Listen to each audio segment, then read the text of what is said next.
Para ver se aparece aqui. Apareceu na tela para vocês aí? Apareceu, pastor. Apareceu.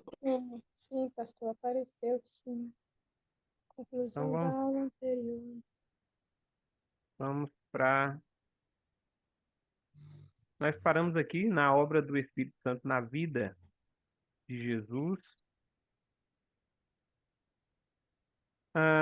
E aí nós falamos, né, que toda a vida de Jesus marca a atuação do Espírito Santo. Desde seu nascimento, descerá sobre ti o Espírito Santo, né, até o anúncio de seu ministério feito por João Batista, dizendo que Jesus batizaria com o Espírito Santo, né? Nós falamos sobre esse texto, né, que Jesus então traz esse batismo, né? Não o mesmo batismo de João. E aí é interessante porque nós vamos conversar um pouco mais, né?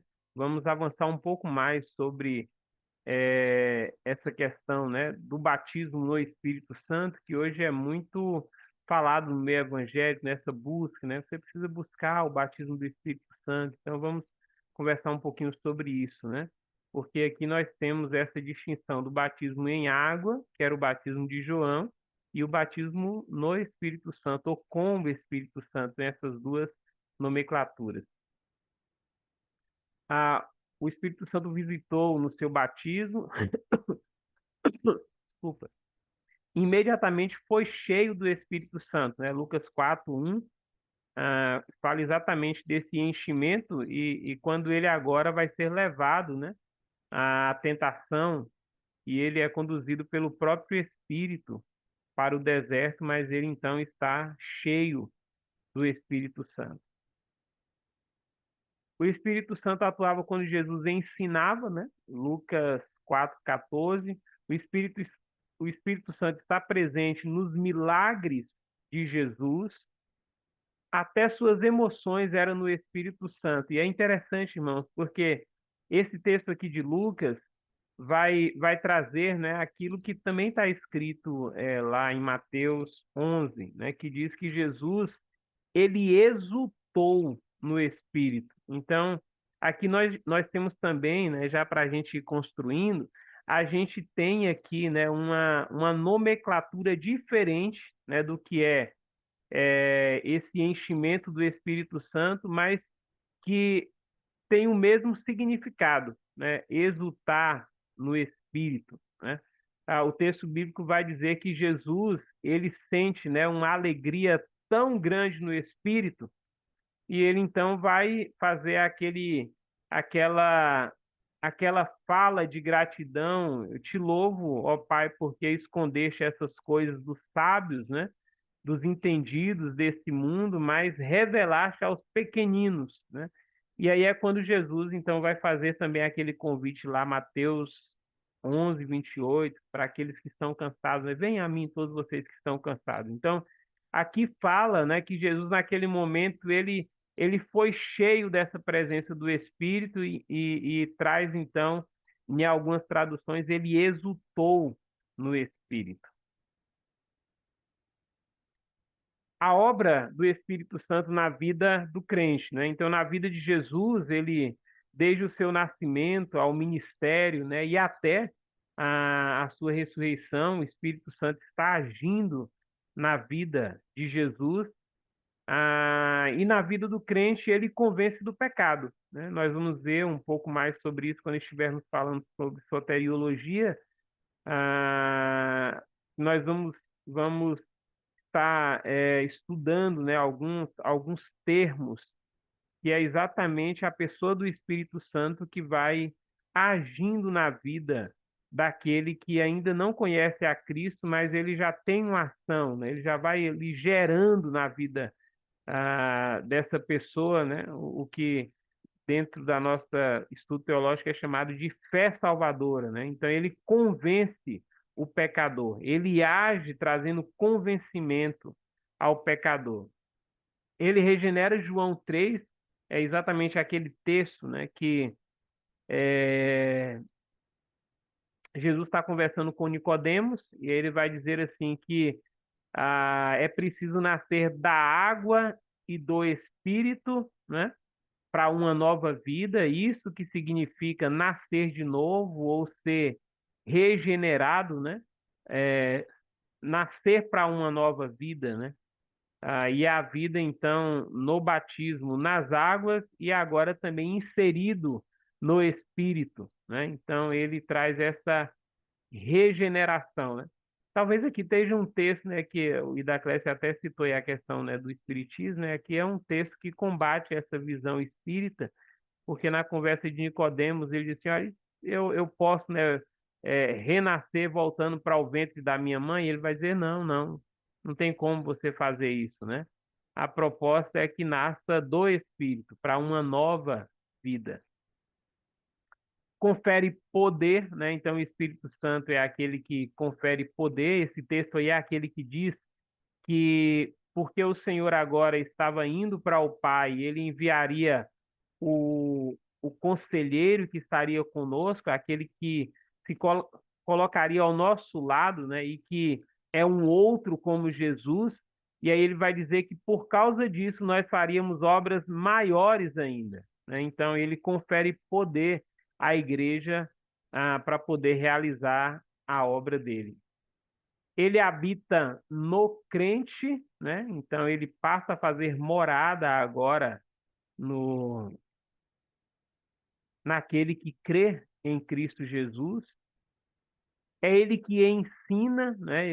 Jesus vai dizer que ele nos guiaria em toda a verdade, nos ensinaria toda a verdade, né? Então, assim, nós, povo de Deus, temos condições, né, dia após dia, sermos instruídos pelo Espírito Santo de Deus, sermos conduzidos ao ensino da verdade por meio do Espírito Santo que habita em nós, né? João vai dizer que nós já temos essa unção, né? E que nós nem precisamos que outras pessoas nos ensinem, porque nós temos, né, essa pessoa em nós que pode nos ensinar todas as coisas, né? Claro, não é que João está descartando o ensino de uns para com os outros, mas ele está ali dizendo que nós temos essa graça de Deus de sermos ensinados pelo Espírito Santo. Ele intercede em nosso favor. O texto aqui, não sei se vocês lembram, mas é o texto que Paulo ele diz que o Espírito Santo intercede por nós com gemidos inexprimíveis e que o Senhor que entende a linguagem do Espírito, né? Então ele sabe das nossas necessidades.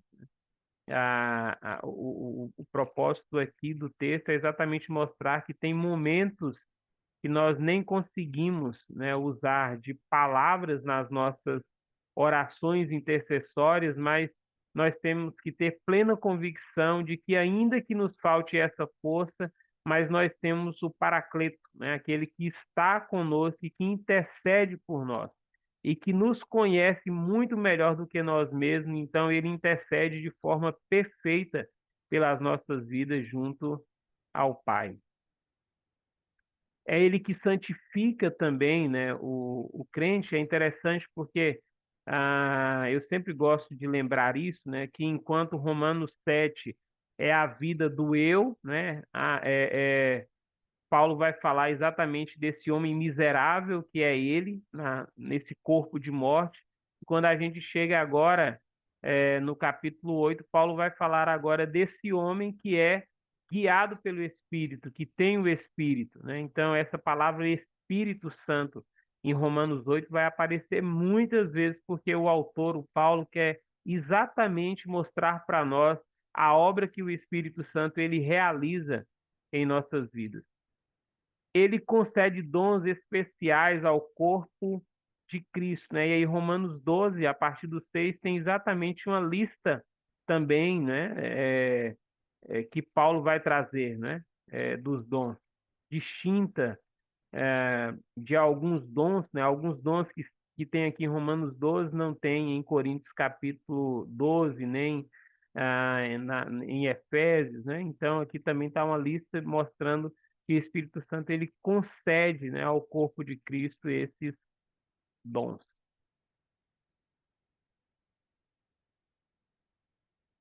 Então, de acordo com as Escrituras, os dons do Espírito, né,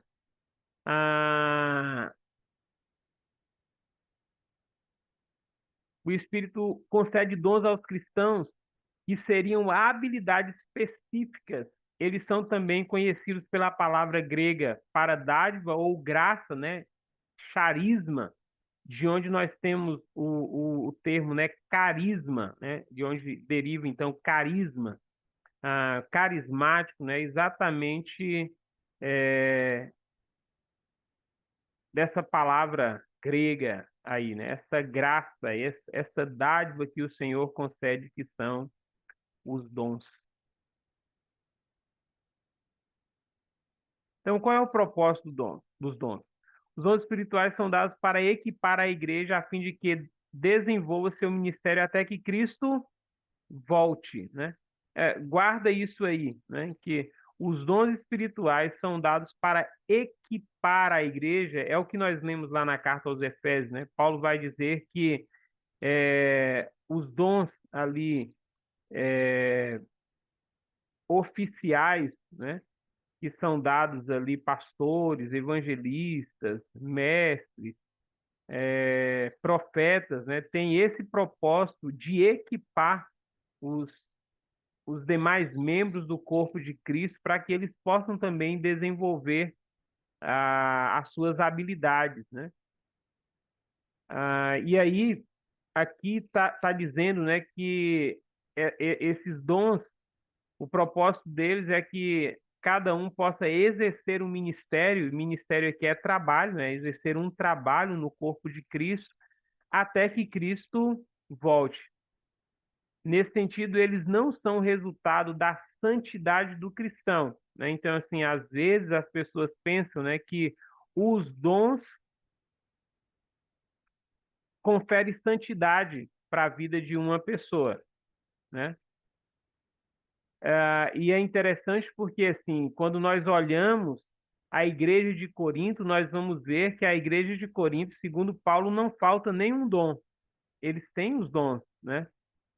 Mas não é uma igreja que quando nós estivermos estudando, né, eclesiologia, nós vamos tratar desse tema, né, igrejas mais santas, igrejas menos santas, né, que tem um grau de santidade menor. Nós não podemos olhar para a igreja de Corinto e dizer que essa igreja tinha um grau de santidade elevado, né? Paulo vai chamar eles de quê? Meninos carnais, né? Mas eles tinham todos os dons. Então, assim, os dons não conferem. Ter os dons não é um indicativo de que a igreja vive uma vida de santidade. Por quê? Porque os dons é uma graça especial, é uma ferramenta dada por Deus com vistas à eficiência no serviço. E é interessante porque Paulo vai dizer que os dons são irrevogáveis. Deus ele dá esses dons e ainda que uma pessoa ela talvez não esteja bem alinhada com a vida que Deus quer, mas Deus ele concedeu esse dom para essa pessoa e os dons são irrevogáveis, é um presente que Deus dá, né? Mas o ponto que eu quero que fique aqui, né, fixado é que o Espírito Santo ele dá dons, mas não é um indicativo de que os dons faz, né, dessa pessoa uma pessoa mais santa. Em contrapartida, uma igreja que tem todos os dons, essa igreja ela pode ser uma igreja, ou pode não, ela é uma igreja santa, né, de um grau de santidade elevado, né? Ela pode ser, mas ela pode também não ser. E aí, então, eu não sei se vocês já ouviram essas duas palavras, mas são duas posições, né, dentro da teologia a respeito dos dons, que é o continuismo e o cessacionismo, né? O que essas linhas de pensamento elas defendem? O continuismo vai defender que todos os dons, e aí por isso eu disse para vocês, né, que até que Cristo venha, esses dons devem ser usados, né? Então, o continuismo vai dizer o seguinte: todos os dons que o Espírito Santo distribuiu à igreja e que está ali naquela lista da carta de Pedro, é, 1 Coríntios 12, 14 também fala sobre os dons, Romanos 12, Efésios capítulo 4, todas essas listas ali, né, que fala a respeito dos dons, elas continuam, esses dons continuam nos nossos dias. Então, o continuismo fala sobre isso, a continuação dos dons. O cessacionismo, ele já vai em uma direção oposta. Ele vai dizer que existem alguns dons que foram dados, né, na época dos apóstolos e que continuam até hoje, mas tem alguns dons que cessaram, né? Por isso essa palavra cessacionismo, né? Ou seja, os dons que cessaram. E aí nós temos uma linha bem radical, né? Uma linha radical que vai dizer que dons de milagres, né?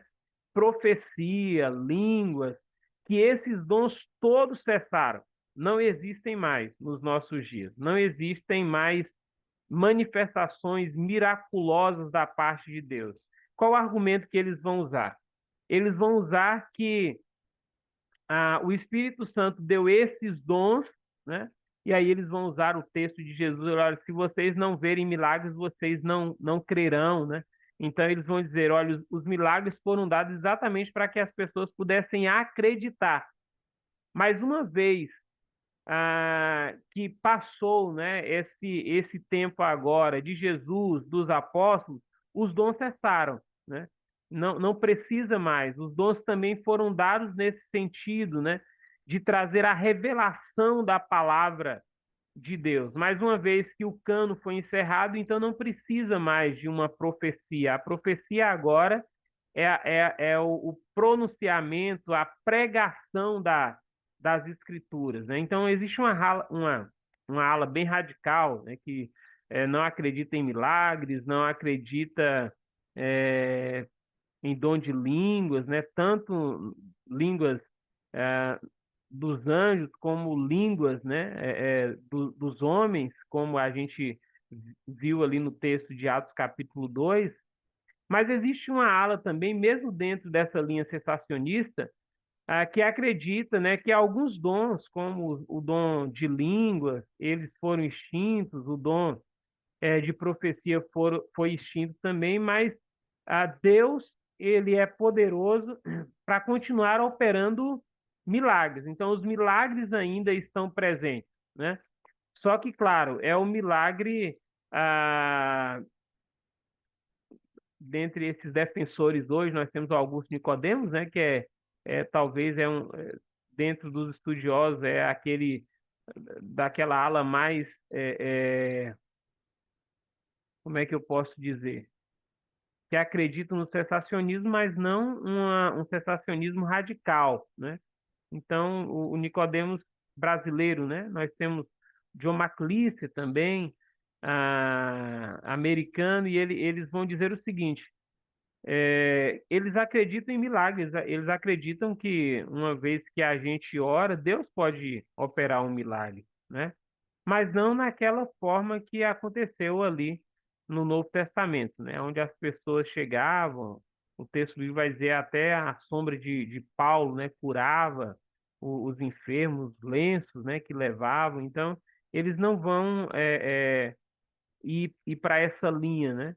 Mas é uma linha da soberania de Deus, que Deus, na soberania dele, ele pode fazer o que quiser, inclusive, ele continua operando milagres. Então, nós temos dentro do debate teológico e falando sobre os dons do Espírito Santo, nós temos essas duas linhas de pensamento. Professor, Sim, sim, Darley. lá em Efésios, não sei se é o capítulo 5, eu não lembro, né? Que fala lá, né? Os 5 serviços, né? Uhum. Apóstolo, profeta, Capítulo pastores, 4. mestres e evangelistas, né? Não está bem na Uhum. sequência aqui, mas é isso, esses 5. Assim, eu ainda não parei para eu poder bater o martelo em si, tá entendendo? Sobre essa questão de sensacionismo. Mas eu Uhum. sou muito inclinado nessa questão sensacionista da questão de apóstolos e profetas. Por quê? O próprio Uhum. Paulo, não sei se é Paulo que fala, né, que o evangelho tem sobre o pilar, né, os apóstolos e os profetas, né? Ele vai Uhum. falar, né, que é a base, né? A base é os apóstolos e os profetas. Se o cano fechou, automaticamente requer que cessa, porque se não cessa, nós temos ainda pessoas com autoridade canônica de dizer dos profetas no molde bíblico, tá entendendo? Uhum. Eu Entendo. acredito que tanto o profeta no molde neotestamentário como o Sim. apóstolo, eles cessaram. Eu sei que o missionário ele tem um serviço apostólico, mas não é um apóstolo propriamente Sim. lá no Evangelho. E esses que aí muitas vezes se dizem profetas, na verdade, eles dão essa nomenclatura para eles, que muitas vezes não são, mas ainda assim não é desse profeta de Efésios lá, eu creio que já cessou. Uhum. Entendo, Ale. É uma grande discussão hoje, né, também, essa questão, né, dessa questão do apóstolo, né? E aí você trouxe muito bem que a ala hoje, né, que defende o apostolado, defende nessa visão, né, assim, claro, da ortodoxia, defende nessa visão do missionário, né? Porém, como você disse, né, ele não traz todos aqueles requisitos do apóstolo aí das Escrituras, porque o apóstolo das Escrituras era exatamente aquele que viu Jesus, né? É por isso que quando Paulo ele está na segunda carta fazendo uma defesa do apostolado, ele traz para a igreja de Corinto, eu vi Jesus, né? Eu vi Jesus. Ainda que foi como abortivo, aquele que viu fora do tempo, né? Porque ele traz exatamente aquela experiência que ele teve no caminho de Damasco, mas ele vai dizer, né, que ele viu Jesus. Então ele tem a marca do apostolado, né? Aquele que pode falar em nome de Jesus, né? Ah, e aí vocês lembram que a gente tratou lá, né, na questão de bibliologia, que um dos requisitos para que um livro ele fosse aceito no cano era exatamente esse, né? Ou um apóstolo que escreveu, ou alguém que estava perto de um apóstolo, né? Sendo supervisionado por um apóstolo, né? Então nós não temos hoje mais essa figura, né? Por isso existe um grande debate hoje, aqueles que defendem, né, a figura do apóstolo no tempo presente e aqueles que combatem essa visão, né? Vamos lá, deixa eu ver quanto tempo eu ainda posso avançar aqui. Deixa eu fazer uma pergunta para vocês. A gente já está quase aproximando do nosso intervalo, né?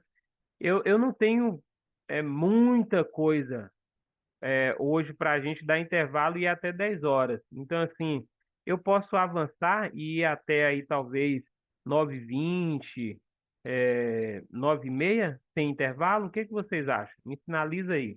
Seria melhor assim? Se você quer que daqui 5 minutos eu pare um pouco e volte depois, né, para concretizar? Que- Vamos para frente. Ninguém pode prosseguir aí. Pode Pode? prosseguir. Para mim também é melhor continuar. É bom Pronto. que termine Já mais cedo. estava acostumando com o intervalozinho, mas pode continuar. Cirane quer tomar Dá, uma água. dá, Já dá tá para até. dá para aguentar até as 9h30? Então, Dá. então tá Às bom. 9h10 nós ganhamos. Como ninguém, Aí, como Leonardo já ninguém, Contraproposta. diminuiu aí. É como ninguém, contraproposta. O como meu ninguém, Léo tá igual tá no leilão, não tá no leilão, só que em vez dele aumentar, ele abaixa. Léo pois sempre, é, sempre com as propostas dele. Tem que para ser, né? baixo, né? Para um menor tempo, né? Então, vamos lá. Ó, a igreja de Corinto era abundante em dons, no entanto, Paulo chama de carnais, ignorantes, meninos em Cristo. O fruto é o resultado da santificação. Então, olha, guarda isso aí. O fruto é o resultado da santificação. Já o dom é a dádiva da soberania do Espírito que realiza todas essas coisas, distribuindo-as como lhe apraz a cada um individualmente, e está relacionado ao desempenho do seu serviço e da edificação do corpo de Cristo. Então, aqui nós temos uma distinção entre o fruto e os dons, né? É o mesmo Espírito que realiza tanto uma obra quanto a outra. E aí, então, a gente chega, talvez, em um dos pontos que ah, de que desde 1900 e alguma coisa para cá, né, talvez assim mais que toma mais forma na década de 70, 60, 70, né, é exatamente essa questão a respeito do batismo com o Espírito Santo, né? E a gente ouve isso muito.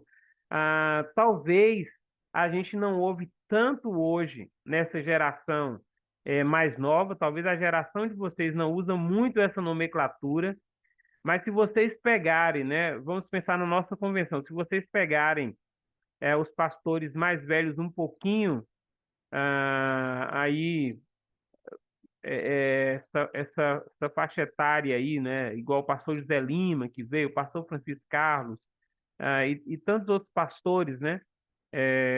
De um tempo mais de ministério, vocês vão ver que essa nomenclatura ela ainda é muito usada, tá? Dentro da fala ali, quando fala a respeito do Espírito Santo, essa busca pelo batismo, né? No Espírito, com o Espírito, né? Então, vamos pensar um pouquinho sobre isso e depois eu vou até trazer para vocês o que fala o princípio da nossa fé, né, da nossa convenção. O que que ela acredita de fato nessa direção sobre o batismo no Espírito Santo, né? O Ine Gruden, ele vai dizer o seguinte, né, que esse assunto ele não era tratado talvez há 200 anos atrás, quando falava de teologia sistemática, esse assunto ele não era tratado, né?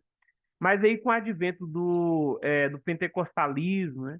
O movimento ali da Rua Azusa e todos aqueles desdobramentos, as teologias mais recentes, ela então vai tratar sobre esse assunto, buscando trazer uma resposta bíblica, né? Olha, muitos cristãos alegam haver alcançado uma nova experiência com o Espírito Santo e que ela lhes deu uma nova dinâmica de vida, bem como receberam novos dons. Essa posição alega que os discípulos já eram nascidos de novo. Olha aí, Rose, lembra a pergunta da aula passada? Essa linha de pensamento, né, vai acreditar que os discípulos já tinham nascido de novo, já tinham recebido o Espírito Santo, mas eles agora vão ter que passar por uma nova experiência, né?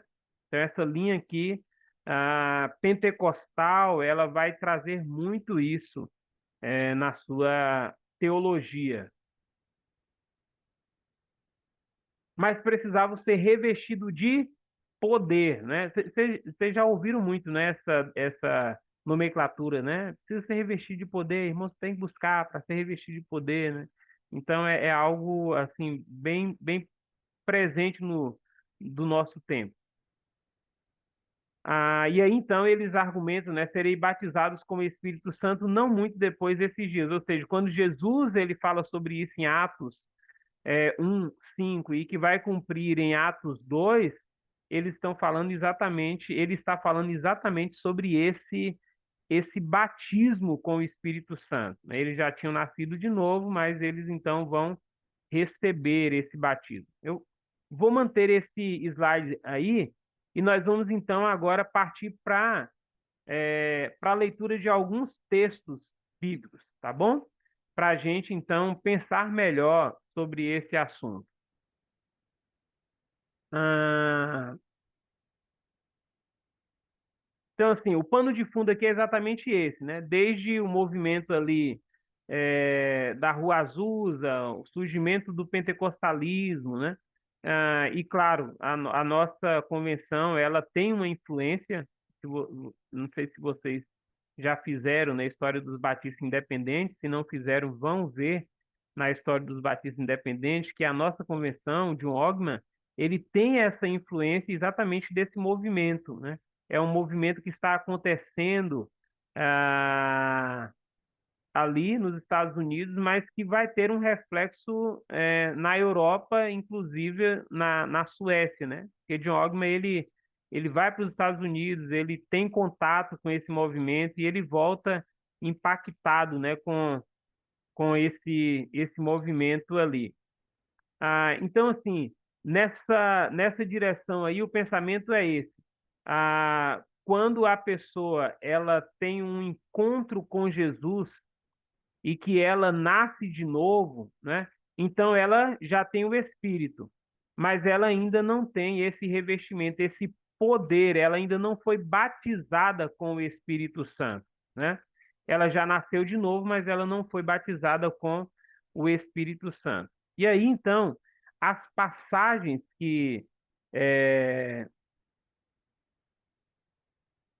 que essa linha de pensamento, né, traz como passagens bíblicas é exatamente a de João, que nós lemos, que nós vimos aí, João 20, 22, né? E depois, então, o cumprimento em Atos 2 e versículo 4, que diz que eles estavam reunidos no templo e eles, então, agora viram como língua repartida de fogo que vinha sobre cada um, né, e pousava sobre cada um, e eles foram, então, cheios do Espírito Santo e passaram agora a falar em outras línguas e a falar das maravilhas de Deus, né? O outro texto também está em Atos, e esse eu quero que vocês leem comigo, porque aqui então nós vamos ter toda uma argumentação em cima disso aqui, né? Tentando explicar por que que aconteceu isso aqui em Atos 8, versículo 12. Atos 8, 12, eu leio para vocês. Diz assim: No entanto, quando Filipe lhes pregou as boas novas do reino de Deus e do nome de Jesus Cristo, creram nele e foram batizados, tanto homens como mulheres. Então aqui fala, né, de Filipe chegando ali. Lembra que a igreja aqui foi dispersa por causa da perseguição após a morte de Estevão, e agora eles saíram anunciando as boas novas e chegaram em Samaria.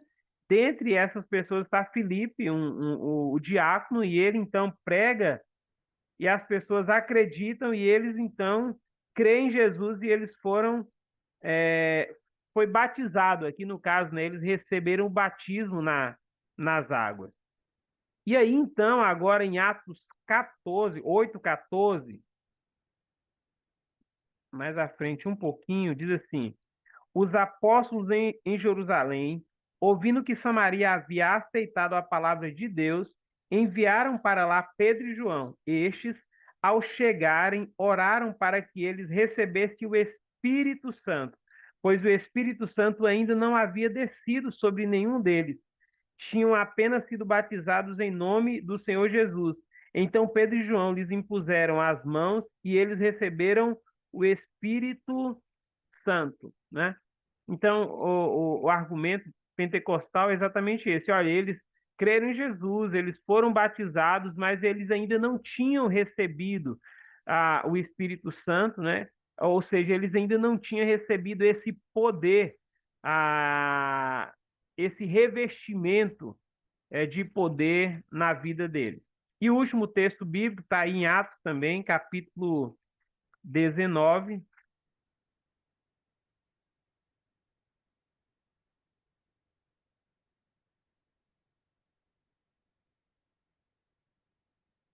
19:6,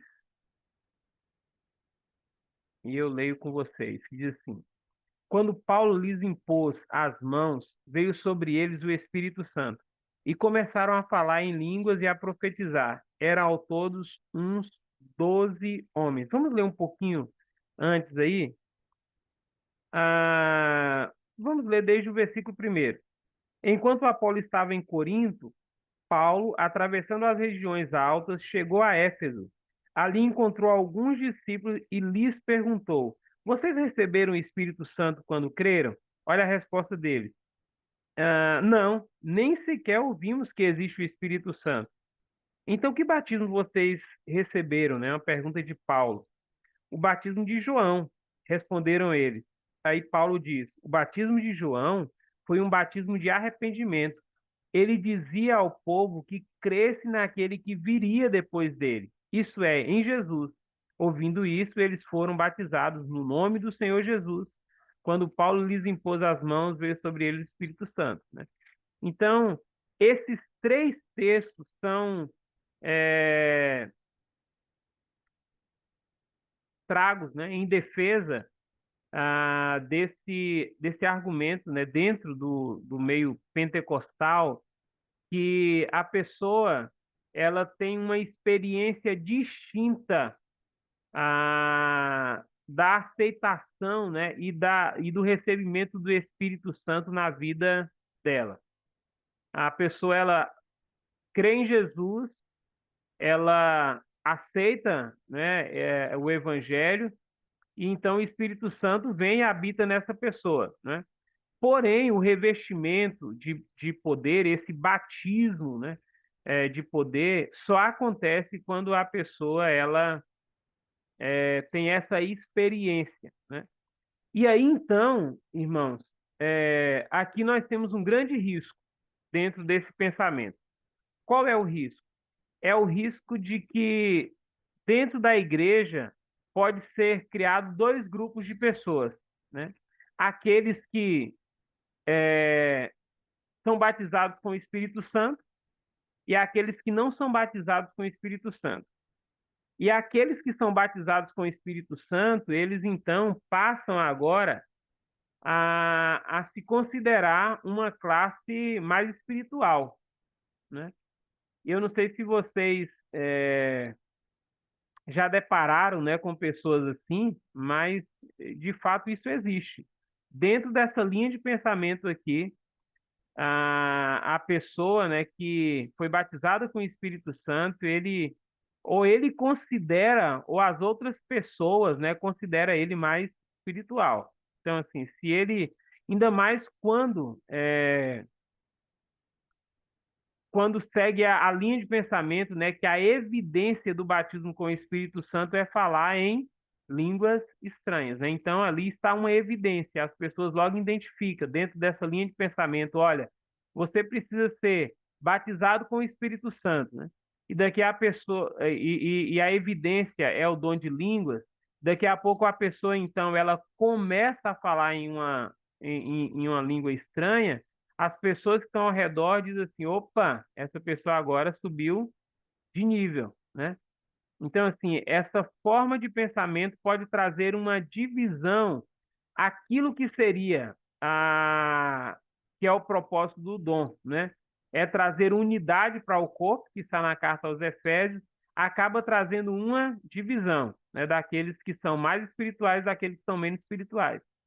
Bem Ô, parecido com isso, des- sim, desculpa Alex, cortar o pastor Jânio, só fica à vontade. para contar algo rapidinho. Uhum. Quando eu estava em São Paulo, quando eu fui para os caminhos do Senhor, eu fui na Assembleia de Deus, né? E aí, eu comecei a viver assim, profundamente, né, uma experiência com Deus, e eu comecei a buscar mais de Deus, né? E eu falei assim, eu quero viver mais no profundo com o Senhor, né? Quero viver muito mais no profundo, eu quero ter mais intimidade com o Senhor e relacionamento. Isso é uma experiência, né? Que tem muitos que não acreditam, outros acreditam, enfim. Mas aí eu comecei, né? Certo dia eu comecei a ter umas experiências assim, diferentes. Eu falei, Deus, o que que o Senhor quer falar comigo? Aí, um certo dia eu senti que algo aconteceu diferente, né? E aí foi onde realmente aquilo eu entendi que era o batismo com o Espírito Santo, né? E aí, bom, eu comecei daí para lá, comecei outras experiências, enfim. Só que um certo dia dentro da igreja e agora aconteceu algo mais diferente ainda. E aí eu recebi ali onde o pastor falou, né, o batismo com o Espírito Santo e tal. Só que chegou um momento, no meio de uma ministração, que o pastor começou a glorificar a Deus e falou assim, ó, quem aqui é batizado com o Espírito Santo, levante a mão. Só que aí eu não veio uma nostalgia dentro de mim para não levantar a mão, sabe? Falou, Uhum. não, nossa, parece que criou uma separação. Eu falei, nossa, que separação. E aquele sentimento tomou conta de mim, como que para mim não levantar a mão, sabe? Eu não levantei a mão. Falei, não vou levantar minha mão, não, porque assim, todos temos o Espírito Santo. E aí eu peguei e não levantei, fiquei meio constrangido. É isso que o pastor estava falando aí. Isso me chamou a atenção por esse fato, né? Essa divisão que o pastor falou. E eu vi, eu senti aquele momento que o pastor perguntou para que todos levantassem a mão que fosse batizado com o Espírito Santo. Aí eu me senti assim dividido, como É, que se que se eu estivesse me sentindo superior àquilo ali, eu não poderia levantar a mão. Sim, Alex, eu agradeço porque você veio corroborar, né, exatamente com esse pensamento, e é exatamente isso que acontece mesmo, né? Claro, a gente não pode generalizar e dizer que em todo o meio, né, pentecostal existe essa ideia, mas é muito presente dentro do pentecostalismo, né? Essa ideia de que aqueles, né, que foram batizados e que falam em línguas estranhas, eles já alcançaram um patamar mais elevado, né? Gente, olha, isso é tão sério, vou trazer aqui um fato para vocês, isso é tão sério, né? Que para algumas igrejas, se a pessoa ela não fala em línguas estranhas, ainda que ela tenha, né? é, toda, como é que eu posso usar aqui? Toda a instrumentalidade de um chamado para o ministério pastoral, ela não é aceita, exatamente porque falta essa evidência, né, do falar em línguas estranhas que mostra que a pessoa então foi batizada. Se ela não foi batizada, ela não tem condições de assumir o ministério pastoral, né? Ô, Então, pastor Júlio, é feita essa divisão, sim. né, eu já ouvi falar que uma das linhas de raciocínio para a consagração pastoral dos assembleanos é exatamente isso aí. Uhum, Às vezes a pessoa tem o chamado e tal, mas se não tiver, se não for, né, batizado no Espírito Santo, né, e falar em línguas, né, então já tá fora aí, porque tem que ter isso aí. É como se exatamente, fosse, é como se fosse algo que é obrigatório ter no currículo, né? Uma especialização em determinada área.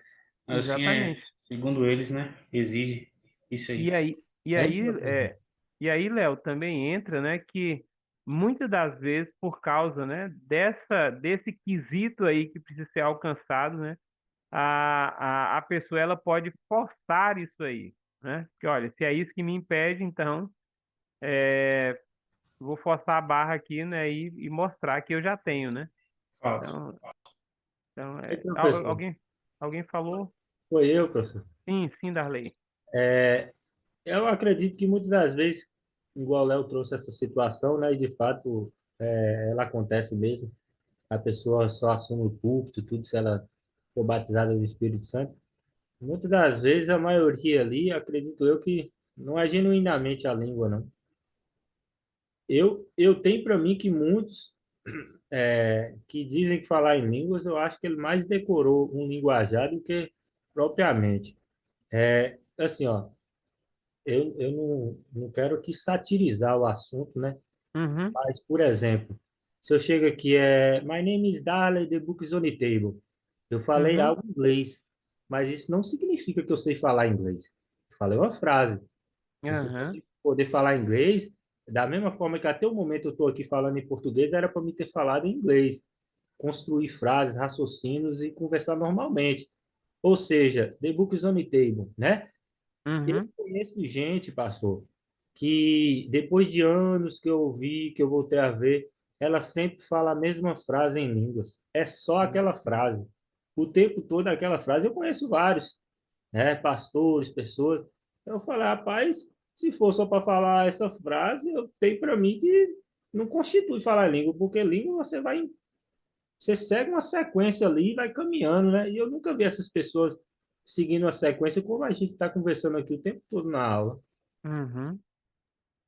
E, Então, pastor, sim, interessante é que Paulo vai falar que a língua, ela edifica a si própria, né? uhum, Não edifica o outro. E interessante é que quando alguém começa a falar em língua, a igreja começa a glorificar, né? Sem compreender o que está falando. Ele não entende. É aquilo que Dali falou. A pessoa, às vezes, ele pode ter uma língua decorada e falar. Eu acho interessante o seguinte, eu já ouvi de pessoas assim, conhecidas de confiança, que conhecem de expulsar demônios que estavam no meio de um culto e a pessoa estava falando em línguas. E aquele falar em línguas ali, para quem estava ouvindo em volta, não tinha o discernimento espiritual, achava que era um crente ali, cheio do Espírito Santo, batizando, e na realidade a pessoa estava endemoniada, falando em línguas, e Deus falou para essa pessoa, falou, expulsa. Ela falou, meu Deus, vai estar falando em línguas? Como é que ela falou? Estenda a mão. Quando colocou a mão, pastor, tombou endemoniado. Então, Uhum. assim, é algo que falta muito discernimento É verdade. e conhecimento. O falar em línguas ali, às vezes as pessoas estão glorificando sem nem mesmo compreender o que é, e tem que buscar o discernimento, né, para você Sim. compreender o que vem do Espírito e o que não vem. Você estava falando e eu me lembrei, né? Eu vou até ler aqui. O início do 12 de Coríntios, da primeira carta, diz assim: Irmãos, quanto aos dons espirituais, não quero que vocês sejam ignorantes. Vocês sabem que, quando eram pagãos, de uma forma ou de outra, eram fortemente atraídos e levados para os ídolos mudos. Por isso eu lhes afirmo que ninguém que fala pelo Espírito de Deus diz: Jesus seja amaldiçoado. E é interessante porque isso estava acontecendo dentro da igreja de Corinto, né? E as pessoas estavam. O que estava acontecendo aqui é o que você acabou de falar aí, né? Algumas pessoas ali dentro, né? Exatamente por essa vontade, né? Talvez de falar em outras línguas, ou talvez nem convertido, mas naquele meio ali, e o movimento era tão grande, ali no meio tinha pessoas que estavam dizendo, né, em línguas estranhas, Jesus seja amaldiçoado, né? E as outras talvez estavam glorificando, dizendo amém, glória a Deus por isso, né? E aí Paulo vai dizer assim, opa, não é isso aí que tem que acontecer, não, né? Ele vai dizer assim, que aí ele prossegue, fechei aqui, mas ele vai prosseguir dizendo, né, que, e ninguém pode falar, né, que Jesus é o Senhor se não for por esse Espírito, né, pelo Espírito Santo. E aí é por isso que Paulo vai tratar no capítulo 12 e depois vai chegar no capítulo 14 e vai regulamentar a questão do dom de línguas, né? Ele vai dizer assim, olha, na igreja fala em um, máximo dois, né? Mas quando um segundo começar a falar, que haja um intérprete, né? Ele já tinha dito anteriormente, né, que a questão de falar em línguas estranhas não tinha problema nenhum se a pessoa falasse com ele mesmo, porque ele acabava sendo edificado, né? Ele, por mais que não tivesse o entendimento, mas ele estava sendo edificado pessoalmente. Mas isso não deveria ser exposto para todas as pessoas, porque quando isso acontecesse, deveria ter um intérprete, né? Olha, isso foi escrito por Paulo, né? Está nas escrituras, mas as pessoas continuam cometendo o mesmo erro, né? Continua querendo falar 10, 15 ao mesmo tempo, sem ter um intérprete, né? Causando um burburinho, uma desordem no culto, e ainda talvez acontecendo isso que você acabou de trazer, que já acontecia na igreja de Corinto, né? Algumas pessoas ali usando desse meio, talvez para amaldiçoar a Jesus Cristo, né? Porque está sendo usado pelo inimigo, e as outras pessoas estão glorificando, né? Então, assim, essa questão dos dons a gente vai tratar mais detalhado quando estivermos falando de soteriologia. Eu estou trazendo só aqui o pano de fundo, né? Para a gente entender essa linha de pensamento pentecostal, e que o Inegruda ele vai dizer o seguinte, né? Se nós pegarmos esses três textos que são citados pelos pentecostais para embasar que uma pessoa ela é revestida, né, do Espírito Santo, e que ela então é batizada com o Espírito Santo em uma experiência distinta, ele vai dizer que o que está acontecendo aqui dentro de Atos dos Apóstolos é uma sequência daquilo que Jesus disse que aconteceria quando o Espírito Santo viesse, né? Ele vai dizer assim, 1:8: mas vocês receberão poder ao descer sobre vós o Espírito Santo, e serei minhas testemunhas em Jerusalém, Judéia, então está nesse contexto ali dos judeus, né? Ali dentro, exatamente do povo de Samaria, né? Acho que vocês já estudaram essa questão do reino dividido, né? Os samaritanos com capital em Samaria e os judeus com capital em Jerusalém. Então, a sequência é essa. Os discípulos, eles recebem o Espírito Santo em Jerusalém, mas agora a igreja vai para Samaria, agora para o contexto de Samaria, que essa é a sequência, e quando chega em Samaria, esse evangelho é pregado por Filipe, né? Filipe é um diácono. Então, assim, aí é onde a gente vê, né, o quanto Deus ele é ordeiro, né, para que as coisas aconteçam de forma que venha trazer unidade da igreja.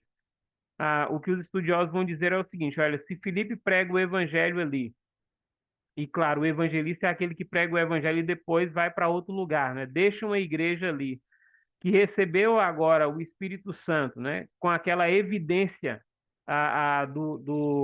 da mesma coisa que aconteceu em Jerusalém. Os samaritanos que já tinham uma rivalidade com os judeus poderiam continuar com essa rivalidade. Olha, nós recebemos a mesma coisa que Jerusalém recebeu, Filipe foi embora, vamos seguir nossa vida para frente, né? Mas olha o que vai acontecer. Quem vai ali agora para poder discipular esse povo, né?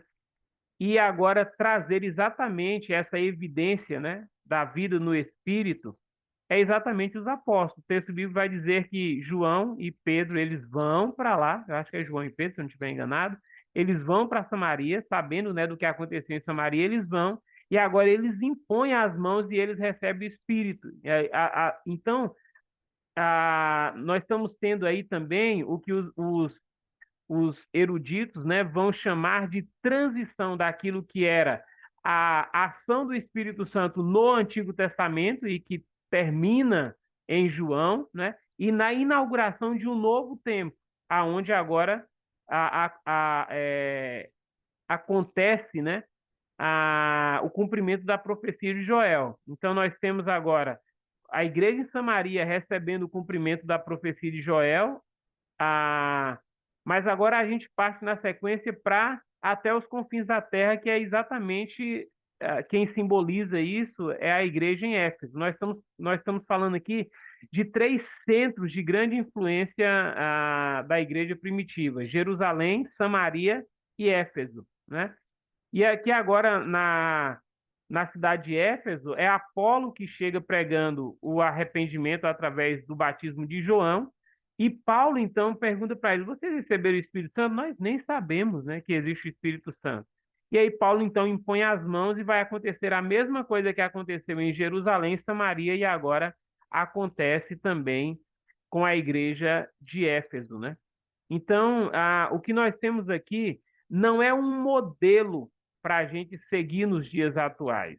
Tanto que aqui nós não temos,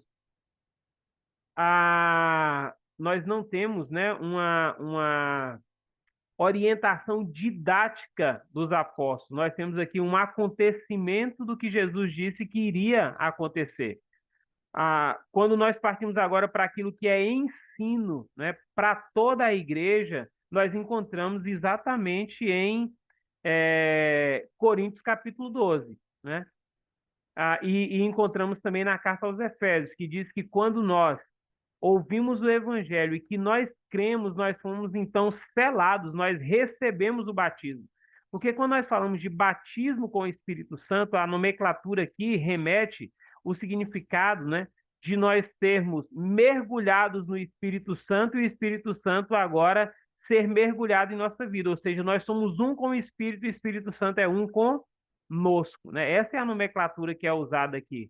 Quando é que isso acontece? Isso acontece quando nós cremos. Paulo vai dizer que quando nós cremos no Evangelho, nós fomos selados, ou seja, nós fomos batizados, nós recebemos o Espírito Santo agora na nossa vida, né? E aí Paulo, quando ele está escrevendo também aqui aos Coríntios, ele vai falar a mesma coisa, né? Que nós fomos inseridos no corpo através do batismo com o Espírito Santo, né? Então, não são atos distintos.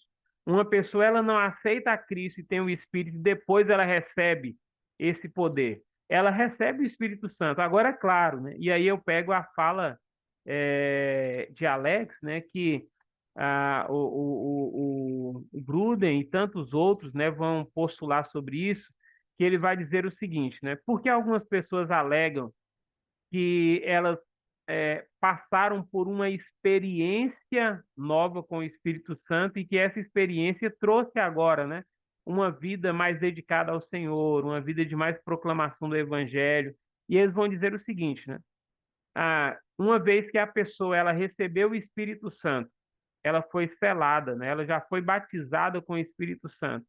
E ela tem essa compreensão de que a ação do Espírito Santo é exatamente santificar a vida dela, ela passa agora a ter uma dedicação a mais a essa obra do Espírito Santo. Ela passa agora, né, a não aceitar algumas coisas que no passado ela aceitava na vida moral dela. Então ela vai tendo uma aproximação maior do Espírito Santo. E, claro, uma vez que ela vai aproximando mais dessa vida do Espírito Santo, né, que é o ideal de Deus para o cristão, é claro que ela vai ter experiências novas, né? E aí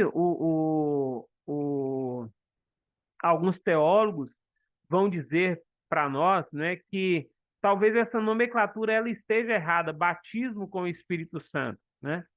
Que nós poderíamos pensar em outras nomenclaturas, como a usada por Paulo na carta aos Efésios, capítulo 5, versículo 18, quando ele diz assim: não embriagueis com vinho, onde existe contenda, mas deixai-vos ser cheios do Espírito Santo, né? Deixa o Espírito Santo agora direcionar a vida de vocês, né? E aí ele então vai mostrar ali quais são os passos que nós precisamos seguir para que nós possamos ter uma vida cheia do Espírito Santo, né? E o resultado que essa vida agora, né, cheia do Espírito Santo, vai trazer tanto para a nossa vida quanto para a vida da igreja, né? E aí nós temos exatamente o que nós chamamos, né, de fruto do Espírito. Quem é aquele que tem uma vida cheia do Espírito Santo? É aquele que tem uma vida onde o fruto do Espírito cresceu. Ele deixou o Espírito Santo crescer na vida dele, né? É uma vida de mais amor, de mais alegria, né? De mais longanimidade, de mais perseverança, de mais domínio próprio, né? Então, essa é a obra do Espírito, que agora é chamada de fruto, e que caracteriza, então, uma vida de uma pessoa que tem essa vida abundante, essa vida plena do Espírito Santo na vida dele, né? E aí, claro, isso não traz nenhuma distinção, né, de que uma pessoa é melhor do que a outra, né? Traz apenas essa visão de que todos nós podemos viver uma vida de mais plenitude com o Espírito Santo, basta nós deixarmos, né, que o Espírito Santo vá enchendo cada vez mais a nossa vida. Então, eu encerro aqui só para dizer para vocês que existe, né, esse debate até hoje e que esses textos são chamados para poder embasar, né, essa compreensão de que você aceita Jesus, mas depois você tem uma experiência com o Espírito Santo e que a evidência de ter um enchimento ou batismo do Espírito Santo é falar em línguas estranhas. Eu vou trazer vou interromper. Sim. Enquanto Só, você fala, tá. Alex, eu só vou interromper aqui e vou trazer então para vocês o que a nossa convenção ela acredita nessa direção, tá bom? Pode falar, Alex, Tá. depois eu trago para vocês. Certinho. O Darley estava falando aí, sabe, sobre a questão de que às vezes ele tem esse pensamento, sabe? Eu, assim, busco hoje diariamente, assim, a gente está aqui aprendendo, a gente está aqui conhecendo a verdade, e ao mesmo tempo eu busco muito, assim, a ter muita intimidade, buscar muita experiência em oração. Eu aprendi assim, joelho dobrado, cara no pó. Então, sempre isso daí. Sempre quando tem algo que... Porque hoje generalizou muito a questão, por exemplo, as pessoas usar o dom da maneira correta. E muitas das vezes eu choro para Deus, assim, eu tenho essa intimidade de falar, minha sobrinha fala, tio, você é um profeta chorão, você é um profeta chorão. Eu falei, tio, eu sou um profeta chorão, por quê? Eu busco ter essa intimidade com o Pai, de sempre dobrar meu joelho e reconhecer o quanto eu sou pequeno. E que tudo que eu tenho é para que o nome dele seja glorificado. Então, quando a gente busca ter essa experiência, a viver cheio com o Espírito Santo, e a gente começa a desenvolver em nós alguns dons através do Espírito Santo, e isso aí vai tirando alguns conceitos de nós, né? Às vezes eu vejo pessoas, talvez ali não tendo a sabedoria, e às vezes se vangloria, a vaidade cresce. Então, ontem eu vivi uma experiência de oração, eu estava em um grupo orando, e de repente o Espírito Santo usou de uma irmã para falar assim, ó, tem alguém em nosso meio que precisa liberar perdão. O Espírito Santo está falando, eu preciso fazer uma obra, mas ele precisa liberar o perdão. E ali eu sabia que Deus estava usando ela e sabia, e Deus me mostrava também a pessoa. O mesmo Espírito testificava.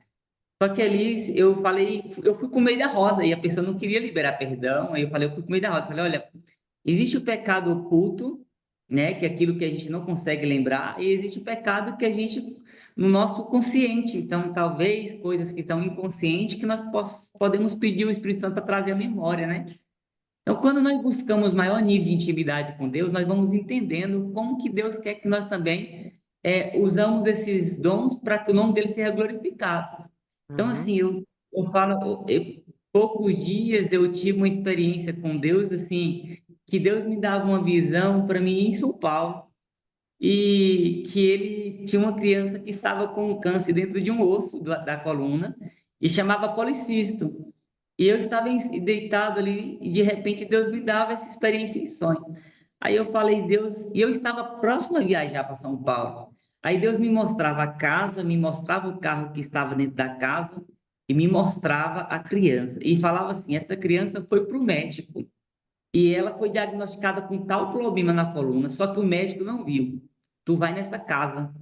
Aí eu fui e eu cheguei em São Paulo, de repente fui visitar, de repente andando vi a casa com o carro, entrei e a criança.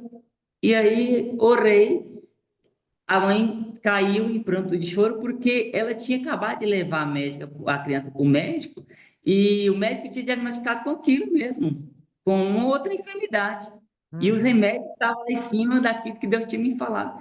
Então, assim, e Deus não precisou que eu colocasse câmera, não precisou que filmasse, então o nome de Deus foi glorificado. Essa pessoa, ela aceitou Jesus, ou está no caminho do Senhor, e o nome de Deus foi glorificado. Então, assim, às vezes, hoje, a igreja tem usado muito mal os dons de Deus, os dons do Espírito. Então, assim, isso tem, talvez até a pessoa que não tem uma experiência, não quer que ela não tenha experiência, mas leva ela até essa linha de pensamento. Uma linha de pensamento que a pessoa está assim, decorando, realmente, entendeu? Tem muitos que usam os dons de mal forma. Então, assim, eu creio muito hoje, eu não critico e nem assim falo, nem julgo. Aquilo que eu posso absorver, eu absorvo. O que não posso, não tem, sabe? Mas, Ah, assim, esses dias eu estava deitado dormindo aqui e Deus me dava um pensamento de uma pessoa lá em São Paulo e mandava eu falar o pensamento dele para ele. Ó, é assim que você vai ter que fazer. Então, assim, eu liguei para ele no outro dia e falei: ó, Deus me deu o seu pensamento, falou assim para você. Aí ele chorou e ficou constrangido, falou assim: eu me constranjo com o amor de Deus por mim, porque assim, ele revelou você de um outro lado.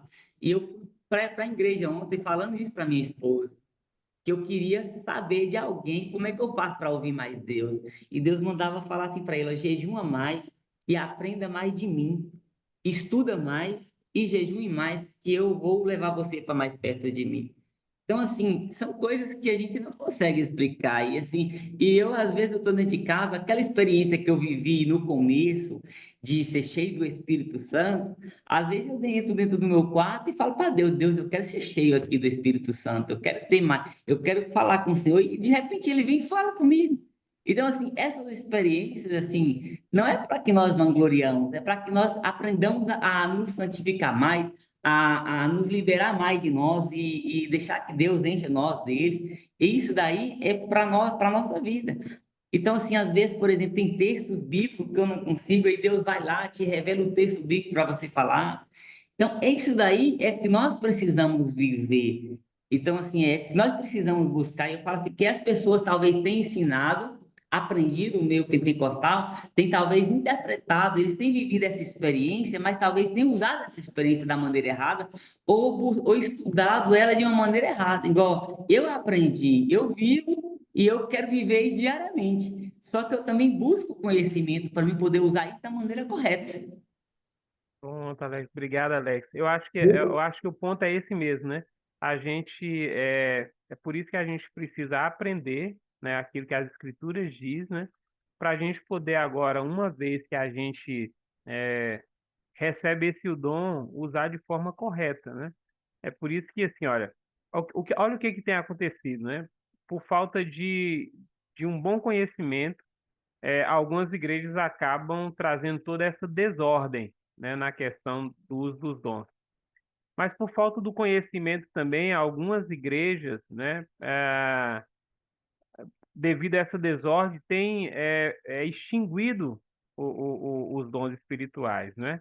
Não tem permitido que eles sejam exercidos dentro do corpo de Cristo. E aí também existe um prejuízo, né? Então, a gente precisa compreender, fazer de forma correta para que exatamente aconteça isso. O nome do Senhor seja glorificado, porque os dons foram dados nesse propósito. Deixa eu trazer, irmãos, aqui então, para vocês o pensamento, né, da nossa convenção a respeito dos dons. Tá em hoje, eu vou projetar para vocês aqui, ver se dá para a gente ler.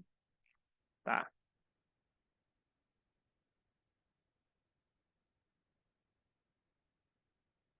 deixa eu ajeitar melhor aqui. Ó, essa é a posição da nossa convenção. O batismo com o Espírito Santo é uma experiência perfeitamente normal na vida cristã e sumamente importante. Aí eu cito os textos. É uma experiência para todos os salvos, como indicam claramente as seguintes passagens. Ah, sendo uma experiência definida, da qual cada crente pode ter certeza. Trata-se de uma operação do Espírito Santo, inclusive buscando os dons espirituais, que devem ser usados para o seu próprio fortalecimento espiritual e principalmente para a edificação de toda a igreja.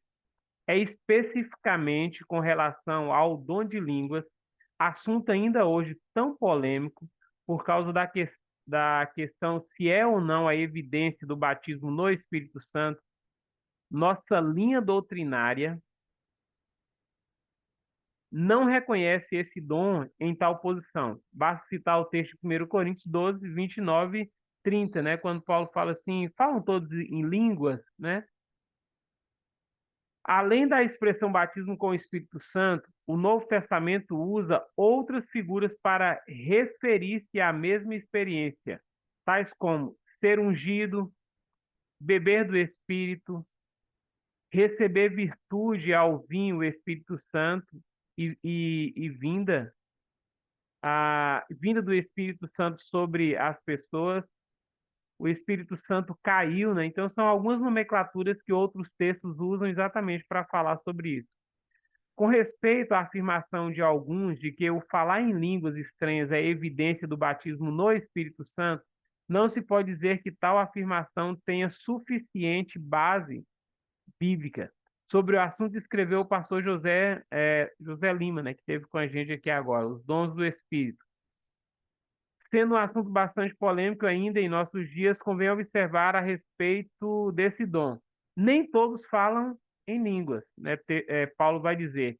É um dom concedido pelo Espírito Santo, especialmente para edificação pessoal, né? Ou seja, quando não há intérprete, é só a pessoa que fala com ela mesma.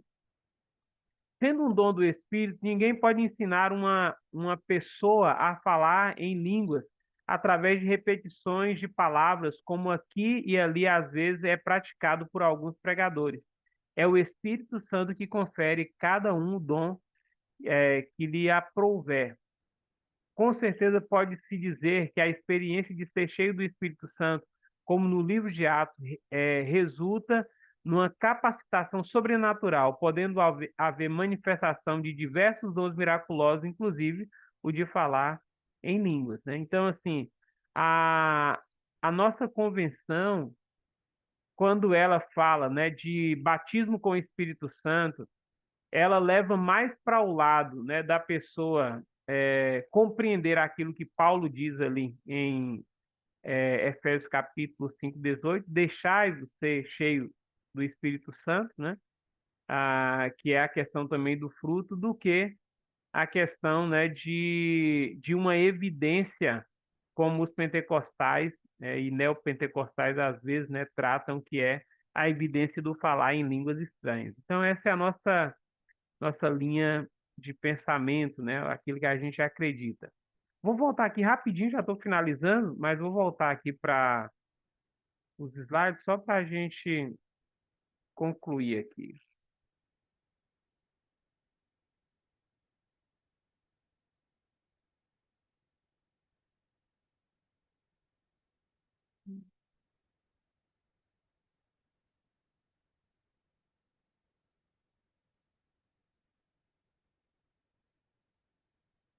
Então, ó, nós falamos sobre batismo.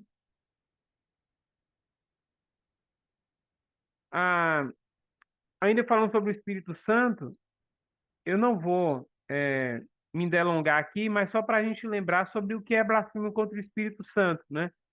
Nós já falamos quando mencionamos sobre as três pessoas da Trindade, e a blasfêmia do Espírito Santo, ela então, ela é configurada, né, quando atribui a, os milagres que Jesus realizou e transfere, né, esse poder para Beelzebul, o príncipe dos demônios. Então Jesus vai dizer, né, que esse pecado, né, da blasfêmia, ele é imperdoável.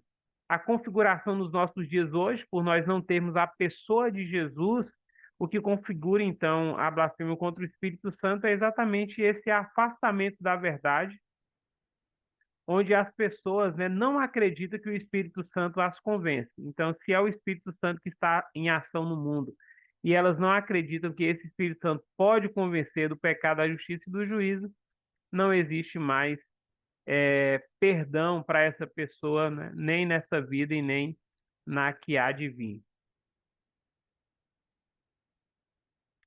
É isso aqui, conclusão. E de fato a Bíblia nos orienta a sermos cheios do Espírito Santo. O verbo grego indica uma ação contínua. Trata-se não de possuir mais do Espírito Santo, pois já temos sua totalidade, e sim do Espírito Santo possuir uma fatia maior da nossa vida. Assim devemos deixar crescer em nós o fruto do Espírito Santo. Tudo bem, irmãos? Então, a gente finaliza aqui, né? E próxima aula, que não vai ser sexta-feira agora, né? Na próxima sexta, nós já temos, então, os dois primeiros grupos, ou os três primeiros grupos, então vocês podem preparar aí, né? Os grupos estão lá no nosso grupo de teologia sistemática, já podem preparar, porque próxima aula é vocês que vão estar expondo, e aí eu preciso que vocês mandem também o material impresso para mim, né? Impresso não, o material digitado para mim, que vocês fizeram o resumo em equipe, tá bom? Pastor, Tudo? Tá Sim, bom. nesse caso, pode ser os slides? Ou tem que ser realmente todo o resumo das páginas? seria bom o resumo que vocês fizeram, viu? Tá bom, então. Mais alguma coisa? Não, pastor, vamos dormir. Então tá bom. Deus abençoe, bom Vamos descanso para tomar vocês. café. Eu me dou por satisfeito, está encerrada a aula. Um Deus abraço, abençoe, gente. Deus irmãos. abençoe, um Boa noite. abraço. Valeu, minha joia. Pode acender Deus a lâmpada aí, abençoe. viu? Abraço a Que a luz vai Deus sair. abençoe. A hora é agora, né, Léo? A hora chegou. Abençoe, irmãos. Boa Deus noite. abençoe. O Léo Boa hoje não noite. Vamos. ganhou, não, viu, pastor? O Léo hoje não ganhou Hoje eu no tempo, perdi, viu, não. Rô? Hoje Perdeu. foi Perdeu 20 feio, perdeu feio. foi mais de Foi 20 bem, você foi minutos bem. além. Esse homem tem a senha do Wi-Fi e o acesso também. O homem tem as aulas diferenciadas.